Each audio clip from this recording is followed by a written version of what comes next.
नमस्कार। बंगाल चुनाव पर न्यूज 24 के खास शो बाबू मोशाय में आप सभी का बहुत बहुत स्वागत है। आपके साथ मैं हूं रवि ठाकुर। अगर बीजेपी बंगाल की लड़ाई जीतती है, अगर वो ममता के मजबूत किले को ध्वस्त करने में कामयाब होती है, तो आखिर ये मुश्किल काम मुमकिन कैसे होगा?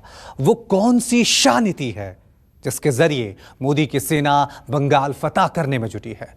आप ये तब समझ पाएंगे जब अमित शाह को समझेंगे, जब बंगाल के लिए उनके उस प्लान को समझेंगे। बंगाल के चुनावी जमीन पर अंजाम दिया जा रहा है। इसलिए आज इस स्पेशल शो में हम आपको मोदी के बाबू मोशाय अमित शाह की बंगाल नीति के बारे में बताने जा रहे हैं।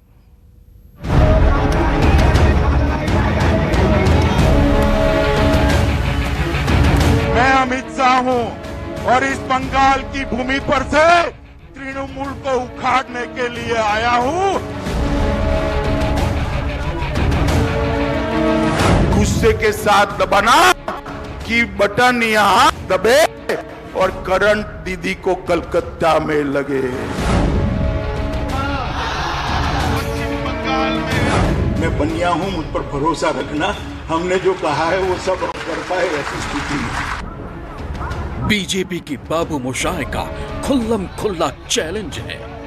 जीतने आया हूं, जीत कर दिखाऊंगा, बंगाल से दीदी को भगाऊंगा।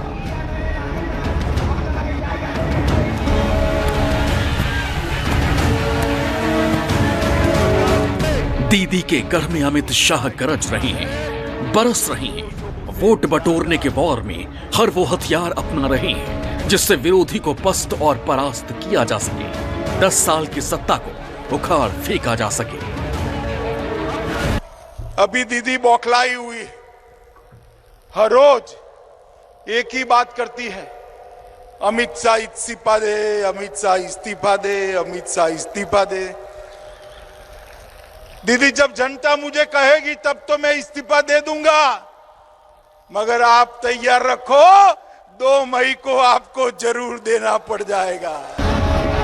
बैटल ऑफ बंगाल की आधी लड़ाई हो चुकी है, आधी बाकी है, लेकिन शाह ने जीत का बिगुल पहले ही बजा दिया। दीदी की विदाई की तारीख तय कर दी है। जिस बंगाल में कल तक बीजेपी अपना वजूद तलाश रही थी, आज उसी बंगाल के रण में बीजेपी के बाबू मोशाय का ये कॉन्फिडेंस कैसे बना? इसके लिए जरा इतिहास के झरोखों से झांक कर देखने की जरूरत है। साल 2014 में बीजेपी अध्यक्ष बनने के बाद से ही शाह ने बंगाल पर खास तौर से फोकस किया। साल 2014 लोकसभा चुनाव में बीजेपी को 2 सीटें मिली, लेकिन वोट शेयर रहा 17%। 2014 में विधानसभा और नगर निगम चुनाव की तैयारी शुरू की। शाह ने 30 नवंबर 2014 को कोलकाता में रैली की।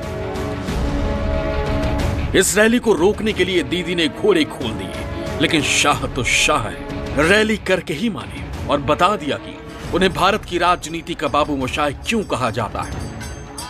बीजेपी के उत्थान में अपने आप तृणमूल का पतन लिखा हुआ है मित्रों। और जो सरकार जन भावनाओं को रोकना चाहती है, जो सरकार जन सैलाब को रोकना चाहती है, वो चाहे किसी की भी सरकार हो, लंबी नहीं चलती, वो सरकारें हमेशा गिरती है। मोदी जी का नारा कांग्रेस मुक्त भारत करने का है। मोदी जी का नारा तृणमूल मुक्त पश्चिम बंगाल बनाने का है। इसको आप लोगों ने आगे बढ़ाना पड़ेगा। बंगाल में बीजेपी के बाबू मोशाय की ये रैली ही असल में शाह के मिशन बंगाल की शुरुआत थी। 2016 में होने वाले विधानसभा चुनाव की तैयारी का आगाज था। इसके बाद 2016 में विधानसभा चुनाव हुए। टीएमसी 210 सीटें, बीजेपी 3 सीटें। नतीजे देखकर दीदी बम थी। ममता को लगा कि बीजेपी बंगाल विजय का सपना छोड़ देगी, लेकिन बनिया भाई के दिमाग में कुछ और ही कैलकुलेशन चल रहा था। 2016 चुनाव के बाद बंगाल में शाह का आना जाना बढ़ गया। शाह ने वहां अपनी जमीन तैयार करनी शुरू की। कैलाश विजयवर्गीय को बंगाल बीजेपी की कमान सौंपी और बूथ लेवल पर पार्टी को मजबूत करना शुरू किया। यहां से शुरू हुआ बाबू मोशाय का असली खेला। अप्रैल 2017 में ओडिशा में हुई बीजेपी की राष्ट्रीय कार्यकारिणी की बैठक में अमित शाह ने मिशन बंगाल का जिक्र किया। अमित शाह ने कहा था, बीजेपी का स्वर्णकाल तब आएगा जब वो पश्चिम बंगाल में सत्ता में आएगी। दीदी का एक वीडियो ऑडियो बार आया है, आप लोगों ने सुना है? सुना है? इसमें दीदी कहती है जो 4 मारे दुर्भाग्यपूर्ण घटना में इनके अंतिम संस्कार मत करना, उनके मृतदेह को ट्रक में लाद कर मुझे जुलूस निकालना है, जुलूस निकालना है। अरे शर्म करो दीदी, शर्म करो। जो लोग मारे गए उनके सब पर आप राजनीति करना चाहते हो। अमित शाह ये बात यूं ही नहीं बोल रहे थे। राजनीति के बड़े बड़े दिग्गज मानते हैं कि शाह जब भी कुछ बोलते हैं तो उसके पीछे उनकी ठोस रणनीति होती है। 2016 विधानसभा चुनाव के बाद बंगाल में अगला पड़ाव था 2019 लोकसभा चुनाव। इस चुनाव में अपनी छाप छोड़ने के लिए 25 अप्रैल 2017 को नक्सलबाड़ी से शाह ने अपना अभियान शुरू किया। 2018 के पंचायत चुनाव में 48,636 सीटों पर चुनाव हुए। बीजेपी पूरे दमखम से लड़ी। पहले नंबर पर टीएमसी के बाद बीजेपी दूसरे नंबर पर रही। 5,779 सीट यानी 11.9% सीटें बीजेपी के खाते में गईं। लेकिन असल खेला तो 2019 के लोकसभा चुनाव में देखने को मिला। 42 में से 22 सीटें दीदी ने जीती थी और बीजेपी ने 18।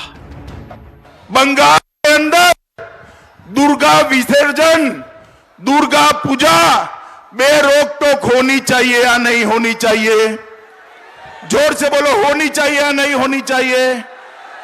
ये दीदी के राज्य में दुर्गा पूजा के लिए हाई कोर्ट में एप्लीकेशन करनी पड़ती है। 2019 के चुनाव के बाद यह अंदाजा हो गया था कि 2021 में दीदी की डेयरिंग वर्सेस बनिए का दिमाग वाला मुकाबला होने वाला है और देश देख भी वही रहा है।